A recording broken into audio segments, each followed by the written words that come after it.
Higit 1,000 na ang nag-apply at nag-volunteer na mga abogado matapos i-anunsyo ng Integrated Bar of the Philippines o IBP na magbibigay sila ng pro bono legal services para tumulong sa Independent Commission for Infrastructure sa investigasyon ng mga umano'y anomalya sa flood control projects. Para pag-usapan yan, ang magiging papel ng IBP at iba pang issue kaugnay ng anomalya, magkakasama po natin si IBP National President Attorney Alan Panolong. Magandang tanghali po sa inyo, Attorney Panolong. Salamat po sa oras. Magandang tanghali po sa ating mga taga-subaybay sa ating programa. Attorney, Attorney, opisyal na ho ba yung pagkikipag-ugnayan ninyo sa ICI matapos nga kayong lumagda ng Memorandum of Agreement? Ano po yung magiging papel ng mga abogado mula sa IBP? Sila ba ay magiging legal researchers, advisors, o tutulong din mismo sa paghahanda ng kaso laban po sa mga sangkot? Opo, no, nung nakaraang araw, nagkaroon po tayo ng lagdaan with the Independent Commission for Infrastructure together with the Integrated Bar of the Philippines. Ang layunin po nito ay tulungan natin ang ICI, no? Sa parte po ng Integrated Bar of the Philippines, tayo po ay magtatayo ng mga anti-corruption help desk sa buong Pilipinas. Meron po tayong 84 chapters upang tulungan natin ating mga kababayan na kung meron silang i-report na irregularidad or anomalya sa anumang government-funded infrastructure projects. Maliban doon, tayo din po ay gagawa ng verifikasyon ayon doon sa mga nireport. At bilang kasali sa ating responsibilidad ay mag-recommend po kung anong nararapat na ikaso o anong dapat gawin doon sa mga personalidad na ito. At mag-a-assist din po tayo, no, sa pag-draft ng civil, criminal, and administrative complaints against those personalities.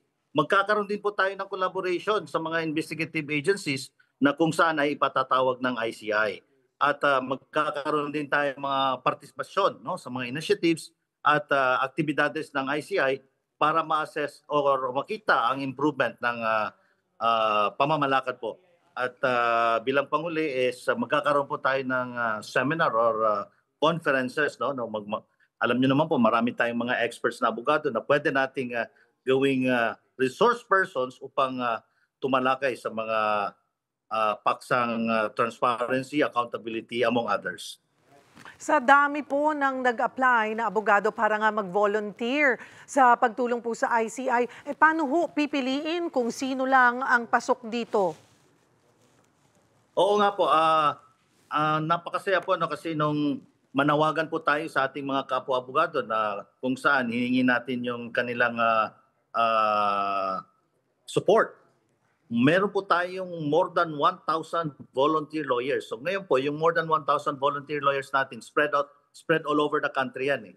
So kung saan po sila miyembro at kung saan sila nakadestino, doon po sila magkakaroon ng assignment. Ngayon, yung nasa Metro Manila area, for convenience, yun po yung mga abogado na ma-engage natin yung services nila kung kinakailangan.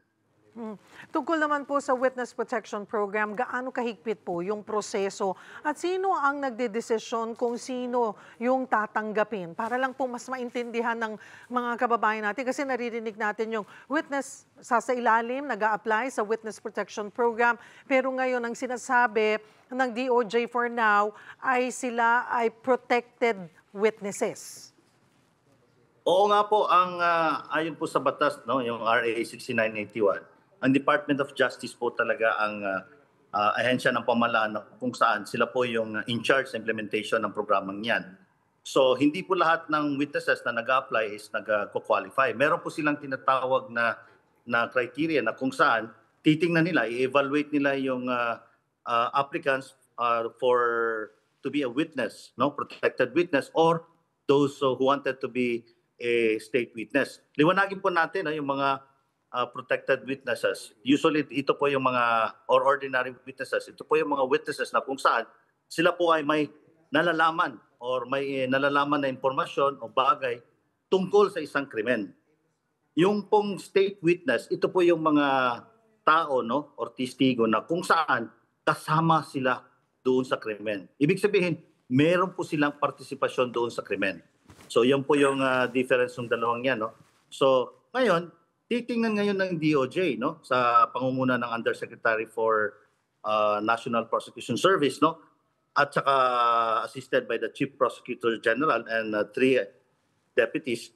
Isa sa ilalim po yun sa evaluation kasi titingnan nila kung talagang yung witness nga ba ay nararapat tanggapin bilang state witness. Kasi ang reason po kung bakit kinakailangan tingnan talaga to ng DOJ is, alam niyo po, pag natanggap na state witness yung isang testigo, ang pribilehiyo po niyan is meron po siyang immunity from criminal prosecution.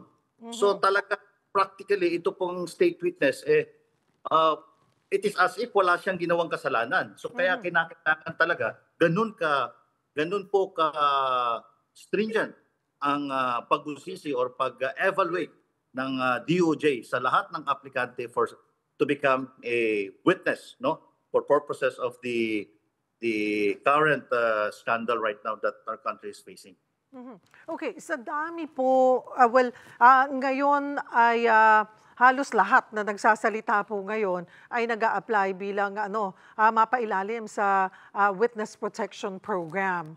So, kailangan talagang maging mabusisi ang DOJ sa pagtanggap kung sa ilalim. Kasi baka mamaya kung tatanggapin lahat, wala nang isa na lamang ang makulong dito. Oo nga po kasi yung sa state witness po, talagang unang-una, no, may batayan yan.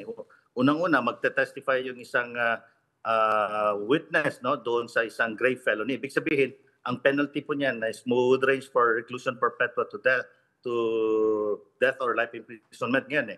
And then, pangalawa, siya po yung not the most guilty, no? Hindi po siya yung or the least guilty, kumbaga. Yung participation niya is mababa lang po. Kasi kung most guilty siya, hindi siya pwede. Pangatlo po is that yung testimony niya is talagang absolutely necessary. Kailangan po yun. At mako-corroborate po yung testimony niya in its material points at hindi rin po siya na-convict ng isang crime involving moral turpitude. So yun po yung mga batayan. So kaya bubusisihin talaga ng Department of Justice niyan. Hindi po lahat nung, ibig sabihin, hindi po lahat nung nagpapresenta as a state witness, agad-agarang tatanggapin nila yan. Ang dami, titingnan po nila, base po doon sa requirements na set ng batas. At kapag ito po ay natanggap, no, magkakaroon sila ng memorandum of agreement na kung saan yung witness, no, na tatanggapin bilang state witness would agree to testify based doon sa kanyang nalalaman. Idedetalya po niya kung ano yung kanyang nalalaman. Pagkatapos po, he or she has to comply with legal obligations and civil judgments. Ibig sabihin, alam naman po natin na halos lahat po ng taong bayan is nakatutok dito sa pangyayari ngayon. Nagsisiaminan po sila. Natural, ibig sabihin ito, tumanggap po sila ng benepisyo mula sa isang krimen. So nararapat, ibalik nila yon. Dapat kinakailangan ibalik nila kung ano man yung nakulimbat nila. Kasi paano natin makikita yung sinseridad nila? Dahil nga doon sa sinasabi ko, na pag hindi na nila ibalik yon at natanggap silang state witness, naku po, wala na po tayong habol doon. Hindi na natin mahahabol yon. Dahil nga may immunity from criminal prosecution. Alright. Naging debate nga po yun sa Senate, yung restitution. Opo. So, sino po ang tama doon? Kay DOJ Secretary Remulla at kay Senator Marcoleta? Magkaiba po sila ng perspective. Pero yung sinasabi po ni Secretary Remulla, yun po is nakaayon po doon sa batas na RA 6981 na kung saan, kasi ang DOJ naman talaga ho ang ahensya ng pamahalaan na kung saan sila ang in charge sa pag-implement ng Witness Protection Program. So base doon sa kanilang guidelines, yung kasama po yun, yung to comply with the legal obligations. Nandoon po yun sa Memorandum of Agreement na kung saan pipirmahan po yun ng aplikante na bago siya tanggapin as state witness po. So attorney, pwede pong bago magpirmahan ay sasabihin mo na how much can you give back? Nasa At puwedeng nasa nakalagay 'yon bago ka nasa tanggapin. Opo, go nasa ahead. Department of Justice na po 'yon, no? Oo. Malamang meron po silang guidelines for that kung halimbawa yung isa sa mga nag-a-apply ng state witness ngayon is may mag-qualify siya, malamang magkakaroon malamang ng inventory kung magkano man yung nakulimbat niya at Mhm. para malaman din kung magkano ang maibabalik niya. Kasi po, ididetalye po niya kung ano yung papaano po nangyari yung crime o kung papaano na nangyari yung krimen. So bali po doon sa pagdedetalye niya ng mga impormasyon na yon, magbibigay po siya doon ng facts and circumstances. Malamang pati yung transaction, pati yung amount, maibibigay niya at kung magkano man ang kanyang kinita doon. Mhm, mhm. Alright. Paano naman ho ang papel ng IBP sa mga abogadong mambabatas na sangkot sa anomalya? May mga reklamo o disbarment case na ba kayong inihahanda? Sa ngayon po, no, kasi we are still in the process of the investigation. So hindi pa po natin malalaman talaga kung ano talaga yung direction ng investigation na to. Pero po pinag-aaralan natin lahat po ng mga abogado na na kung saan na-involved dito ay amin pong pag-aaralan. Dahil ang IBP naman ay meron namang karampatang ah, ah, mandato na kung saan tingnan yung moral fitness ng isang abogado.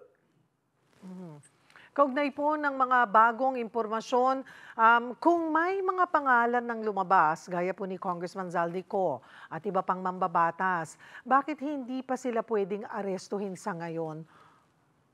Unang-una po, wala pa po kasing tingin ko wala pa kasing na-file na information or complaint before the court. So uh, or ang House or ang Senate hindi nga nila pinapatawag, 'di ba, si Saldico.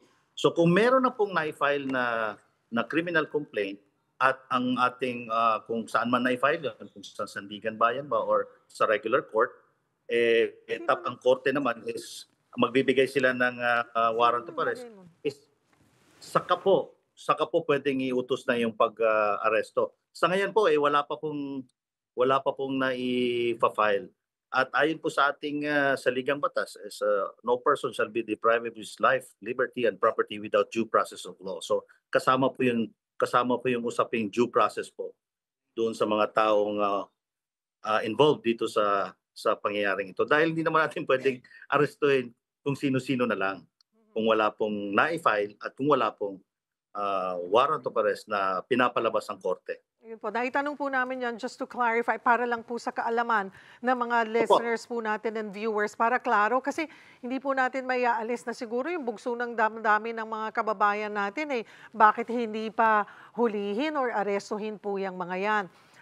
Para klaro lamang po kasi din, yung ding nangyayari sa Senate ay in aid of legislation. Hindi naman din sila pwedeng magpa-aresto. Ano po, kailangan, sabi nyo nga, ay may kasong maisampa bago mangyari kung sakali mang kailangang arestuhin yung nababanggit or nasasangkot dito sa flood control projects, anomalies. Oo nga po dapat yung mga umaamin na po na merong partisipasyon doon sa krimen, dapat sinampahan ng kaso na yun . Kasi umamin na sila . Oo. So ano pa bang ebidensya ang hahanapin natin, maliwanag na maliwanag po. There was an open admission at bago po sila nagtestigo, ay tandaan po natin is nag-take po sila ng oath, no? Ibig sabihin, pinapatunayan nila na kung ano man yung kanilang sasabihin doon, ayun ay batay sa kanilang sariling kaalaman at talagang nag-testify sila under oath na hindi po sila magsisinungaling. So lahat ng sasabihin nila ay pawang katotohanan po yun. So, Okay.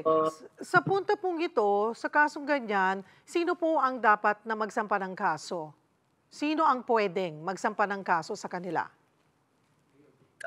ganito po yun.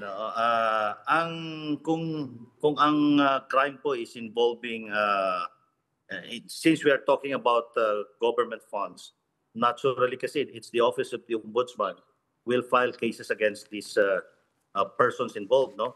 Kasi mga government employees, government officials ang involved . So naturally, the ombudsman should file the corresponding criminal complaints against them. Okay. Kahit na gumugulong pa po yung investigasyon, hindi sila dependent sa mga isinisiwalat po sa Senado. At baka din hindi sila gumalaw because may ICI. Opo, ang ombudsman po, no, mayroon pong power yan. May motto po tayo, power po yan. Kapag base po doon sa evidence na kanilang nasa kamay nila or kung anumang ebidensya meron sila, at kung naniniwala sila na base doon sa ebidensya, pwedeng ma-convict itong government official na to or former government official, pwede na po nilang i-file yun. Oo. Hindi na po sila mag-aantay because the Office of the Ombudsman is an independent office. No? And anytime, are you saying po, Attorney, na kahit na hindi pa tapos itong nangyayaring hearing sa Senate Blue Ribbon Committee, whatever yung mga nakukuha po nilang salaysay, they could always ask for a copy or minutes of the hearing na para gamitin bilang basehan ng pagsasampa ng kaso ng ombudsman. Opo, dahil ang ombudsman po, meron po silang subpoena power. Yan po, no?